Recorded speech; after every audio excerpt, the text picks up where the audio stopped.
As I'll mention in the blog that's attached with this play, this was one of my personal favorite plays when we were at the Buffalo Bills, and primarily because this could be run with a wide out at the slot, or we had a very good tight end named Derek Schumann that we went with two tight ends right here.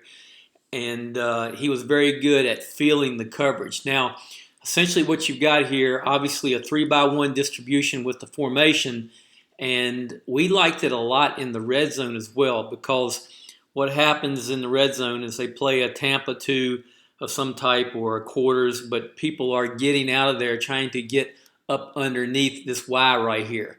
And so with that being said, you're sitting there looking at a high-low for the quarterback with the tight end 1 to 2 with this F coming across. Now, the point that we're making here today is the Y will stay on the move, and so will this F right here.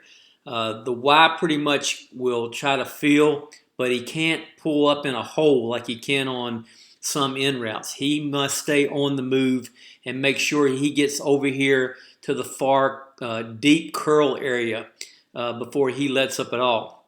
Now, if he's open, the quarterback's going to put it on him. Obviously, the deeper the throw that you can complete, the better.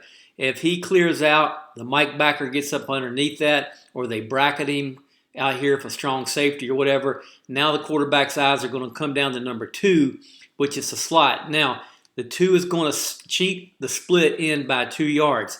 And we say stay on the move here, but a good slot receiver or tight end is going to understand if it's man coverage, you want to get on the move in a hurry and get that cleared out of here, because what you're going to have here at the Z is a route where they're going to, we call it a China, but they're going to work this corner, come up underneath, and you should have an opening in here inside. All they need to do is really sell the go route first and then come up underneath that. Now, if it's zone, whether it be quarters or whether it be Tampa 2 or whatever, the F still wants to stay on the move, but you can come across here with a little tempo and a little pace, because this backside Will backer over here is often the guy that will get you in trouble from the offensive perspective on Tampa 2, because the Mike backer opens up and gets underneath this Y right here, and the Will backer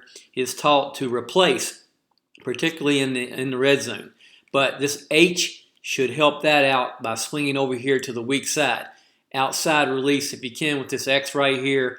So you still, if everything over here looks like it's being cheated to with the quarters or cover 6, and you've got a one-on-one shot over here in the red zone, you can abort all of this and go here. The defense understands that. So at the end of the day, an offensive play in the red zone, or really even out in the field, that gives you a lot of options.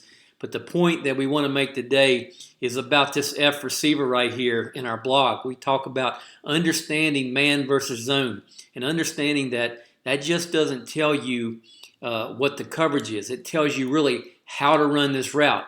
Because if this play is run against zone and the F can catch it and put his left foot in the ground right here, get north-south, split that zone, this turns out to be probably just as big a play had you thrown it to the Y on the 16-yard basic cross route.